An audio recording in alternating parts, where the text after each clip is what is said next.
Hello guys, oh Jesus Christ, that's a horrible opening. I am not using that.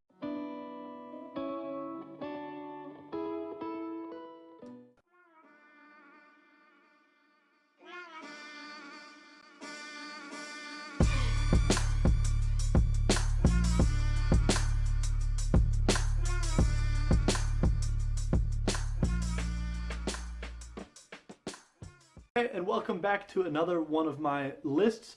My non-biased, extremely accurate, very highly tested lists that are true and everybody else that says differently is wrong. This one is my top 10 favorite TV shows, as I said, not mine personally, the actual best. So let's just jump into it. Number 10 is Looking for Alaska. Now this is a miniseries on Hulu, and it is a miniseries based on my all-time favorite book by John Green. So, I mean, obviously this one had to be on here. I waited until it came out, and then I binged every single goddamn episode, one after another. Not lying here, it is the best adaptation of any book I've ever seen. Almost every single line is in this. Every single emotion you feel from the book is in this. It is so goddamn good. If you've read the book, watch this. If you haven't read the book, watch this. Number 9 goes in a different direction because number 9 is South Park. South Park is probably one of the funniest shows I've ever seen. It's run by probably the two funniest people on earth, Trey Parker and Matt Stone. It's been around forever. Everybody knows South Park. You either love it or you hate it. Now, in recent years, it has skyrocketed onto the top 10 on my list because it has gone in a different style where each season is its own story from the first episode to the last episode. And a lot of people don't like that. They like the standalone episodes. And I'm thinking that this is a really wonderful way to go. They're decades into this show, and to revive it, this is a nice, interesting way to do it. They kind of dipped their toes in it that one time with like the 3 or 4 episodes based off Game of Thrones. I loved it. Everybody loved it. So now they're doing it across whole seasons. I think it's wonderful. It's a raunchy show. Number 8 is the classic, one of the best sitcoms ever made. Not Seinfeld. Seinfeld sucks. I'm talking about Friends. Now, I was a big fan of Friends before everybody else was. I liked it before it was cool, as the kids say. I have every single season of it on DVD. Oh, hold up. Hold up. Look, I have every single season of this shit on DVD. I have seen it 1,000 times. When I was a kid, my mom and I used to play a game. I'd say, hey, name a number between 1 and 10. She'd name 7. That's season 7. I'd be like, hey, name a number between 1 and 4. She'd say 3. That's disc 3, and so on and so forth.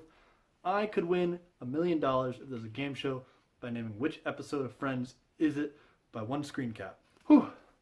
Out of breath there. I just threw my DVDs. I don't know why I did that. It was one of the very first ensemble sitcoms. Huge. They all have amazing chemistry. A lot of people like the early seasons. I'm a big fan of the later seasons. Once Chandler and Monica get together, fucking love Matthew Perry. Number 7 is Band of Brothers. If you watched my top 10 movies of all time, you'd know that I have a soft spot in my heart for well-made military and war flicks or TV shows. This is made by the same guys that made Saving Private Ryan. It was made shortly after that. This is the best depiction of military and war that has ever been made. It's so good. A standout for me in it is Donnie Wahlberg. I can't go as much into this as I want to. I have a review on this show. Watch that.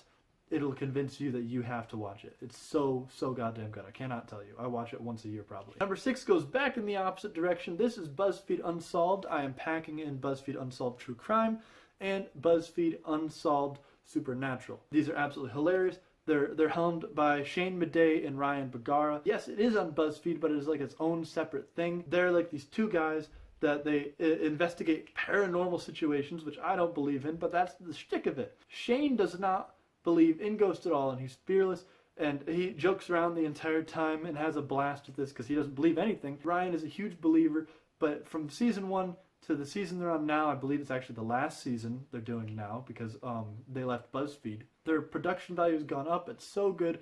True Crime is also very good. It's more story-based, but I recommend these. They're a great laugh. Number 5 is Doctor Who. I'm a huge fan of Doctor Who, or I should say I was a huge fan of Doctor Who. Matt Smith is my all-time favorite. The time period that it had Matt Smith, Amy, and Rory, or I guess the 11th Doctor, Amy and Rory, is some of the best television that there's ever been. All the other people that did it were great, but Matt Smith is truly my favorite Doctor. Peter Capaldi, my wife and I, who were both huge fans of Doctor Who, kind of fell off the Doctor Who wagon. We haven't been able to get back into it. We didn't like that. We heard that the Doctor after that, she's also not very good. So Doctor Who used to be number 1 on my list, but it's seriously fallen down.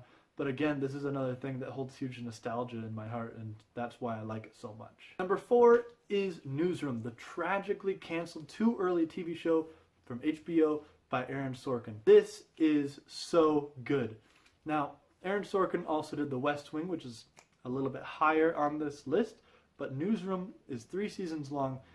All 3 seasons are about as long as 1 season of West Wing. Jeff Daniels is the lead actor in this, and he's so good. It's amazing to see that he is the guy from The Newsroom and the guy from Dumb and Dumber. And this is an immensely intelligent show. It is so well made, and the storylines from the beginning of the season to the end of the season is just so riveting. I've watched it a couple times through. Every now and then I'm like, oh, I'll go back, I'll watch the pilot. The pilot's really good. I end up watching the whole thing. Number 3 is Avatar: The Last Airbender. This TV show defines part of my childhood.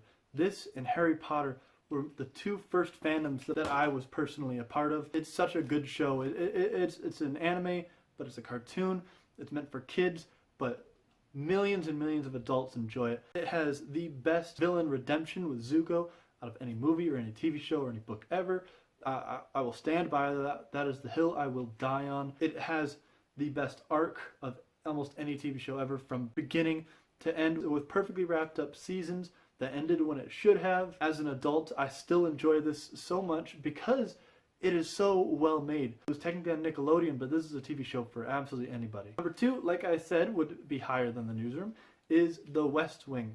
Also made by Aaron Sorkin and helmed by Martin Sheen, but with an amazing cast of people that, although I haven't seen a lot of in recent years except for Rob Lowe, are super amazing. They're all so good of actors. Now, if you're going to watch The West Wing, seasons 1 through seasons 4 are where it's at. That's when Aaron Sorkin was involved. That's when he was the main writer, the showrunner, the creator, everything.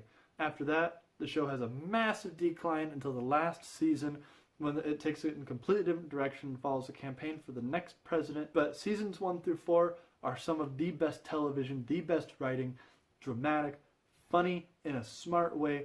And it's a political show that, even if you don't know anything about politics, makes you feel smarter. You never feel dumb for a second in this. Very good. And it made the walk and talk a thing. Now, number 1, my all-time favorite, the all-time best show of all time. Like I said, this is an unbiased list. Parks and Recreation. I stumbled upon this after watching The Office. It's made by one of the most gifted minds in television. Played Mose in The Office. Everybody knows who he is. He's this guy. Forgetting his name right now, and I recorded my phone so I can't look it up. I might remember it in a minute. Parks and Rec is a mockumentary following Amy Poehler, one of the funniest women in comedy ever, and probably ever will be. It has rocketed multiple people to huge stardom in the comedy world, such as Nick Offerman and Aziz Ansari and Chris Pratt, Aubrey Plaza, Retta, Jim O'Hare. It's so good. Now, much like The Office, the first season sucks. I've rewatched the show probably 90 times. I eventually convinced my wife to watch it, and she also moderately enjoys it, even though she hates comedy, so that's a huge win. You don't understand. It's a huge win. Even then, I skipped the first season, but it's okay. It really finds its stride in season 2, and it really finds its stride once it introduces. It's only at that high point for like 3 seasons. Everything else is still good, but those 3 seasons are amazing television. So funny, so witty, and I can't talk highly enough of it. And it's hard for me to talk about why it's so good to convince you, because in my mind it's truly just perfect. So that's it. Those are the top 10 best TV shows of all time. No question about it. Ask anybody, they'll agree.